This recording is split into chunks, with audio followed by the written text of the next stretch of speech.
छत्रपती संभाजीनगरच्या वाळूज परिक्षेत्रात औद्योगिकरण वाढल्याने काही उद्योजक मंडळी तसेच स्थानिक ग्रामपंचायतीकडून ड्रेनेजचे दूषित पाणी परदेशवाडी पाझर तलावात सोडण्यात येत असल्यामुळे तलाव पूर्णतः दूषित झाला असून पाण्याचा शेतीसाठीही उपयोग करता येत नाही। त्यामुळे शेतातील पिकांना त्याचा फटका बसत असून तलावाच्या देखभाल दुरुस्तीकडे दुर्लक्ष होत असल्याने तलावाच्या भिंतींना ठिकठिकाणी गळती लागल्याचं दिसून येतंय। तसेच सांडव्याचे मुख्य गेटही नादुरुस्त असल्याने याकडे तात्काळ लक्ष देऊन समस्या सोडवण्याची मागणी केली जाते। पूर्ण फिक्स सडलेलं आहे, तर त्या समजा आपला पाठ आहे, त्या पाठाला बांधकाम करण्यात यावं किंवा जेणेकरून शेतामध्ये पाणी निघणार नाही याची तरतूद करावी सरकारनं।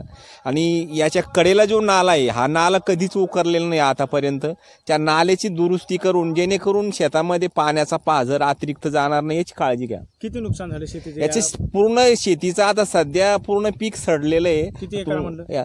जवळपास 50 ते 100 50-60 एकरचा एरिया आहे जवळपास याच्या खाली आलेला। तेवढा एरिया पूर्ण उद्ध्वस्त झालेला आहे, सध्या काहीच पीक नाही आहे तिथं। आणि जरी दिसलं तर पिवळं पडलेलं पीक आहे, पण ते पीक येण्यासारखं काहीच नाही आहे सध्या।